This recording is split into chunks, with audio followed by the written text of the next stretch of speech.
Selamat petang Kuala Lumpur. Saya seperti juga anda menghargai keselesaan dalam rutin, keselamatan, benda-benda biasa dan keamanan dalam pengulangan. Saya suka lepak di mamak dan tonton TV di rumah seperti mana manusia normal yang lain. Dan dalam semangat menyambut tahun baru ini, saya fikir kita patut buat sesuatu yang istimewa dan meletakkan makna baru kepada tarikh 31 Disember. Sememangnya ada yang tidak mahu kita bersuara. Saya jangkakan sekarang arahan sedang dipekikkan melalui telefon dan lelaki dengan senjata sedang dalam perjalanan ke dataran. Kenapa? Kerana apabila cota digunakan untuk membantai komunikasi, kata-kata akan tetap memiliki kuasanya.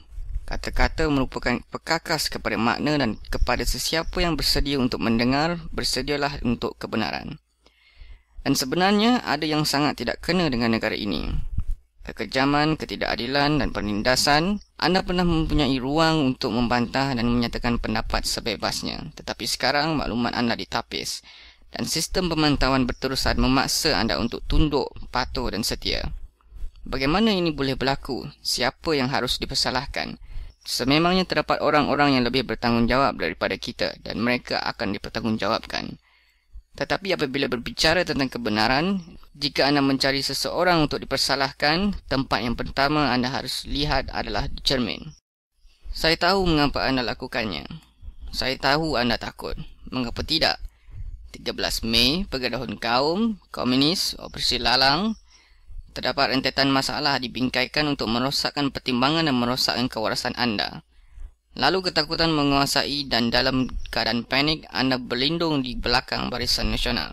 BN menjanjikan anda kestabilan, BN menawarkan keamanan. Dan sebagai balasan anda hanya perlu menyerahkan ketaatan, tunduk, patuh dan setia kepada setiap rencana mereka. Hari ini saya bercadang untuk menghentikan ketaatan ini.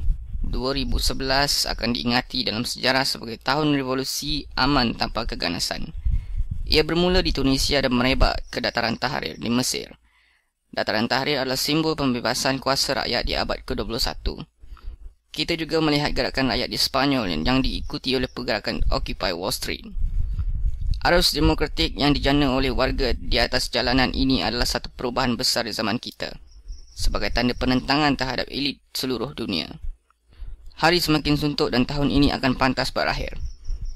Awan hitam masih terawang di langit Malaysia dan tiada bezanya dengan tahun-tahun yang lepas. Tekanan terhadap hak asasi manusia masih tidak dipedulikan. Warga menderita dalam bentuk dan tahap berbeza. Adalah sukar bagi orang biasa untuk menjelaskan dan menyuarakan derita perjuangan mereka. Oleh itu, kita mahu semua orang mencari suara mereka dan memformulasi tuntutan masing-masing. Beberapa tuntutan datang daripada ketidakadilan seperti halangan protes jalanan, rang undang-undang perhimpunan aman, kilang Nadir Bumi Linas, rompakan tanah orang asli dan orang asal Sabah Sarawak, korupsi dalam kerajaan, eksploitasi pendatang, kematian dalam tahanan polis dan SPRM, tekanan terhadap kebebasan akademik pelajar maupun pensyarah dalam AUKU dan pelbagai lagi. Jadi, jika anda tidak nampak, jika jenayah kerajaan ini tidak penting bagi anda, saya cadangkan supaya anda tinggalkan 31 Disember tanpa apa-apa makna. Tapi jika anda nampak apa yang saya nampak, anda rasa apa yang saya rasa, dan anda mahu apa yang saya mahu, saya minta anda untuk berdiri di sebelah saya memakai topeng V pada malam ambang tahun baru di dataran mereka. Dan kita berikan mereka tahun baru yang tidak akan dapat dilupakan.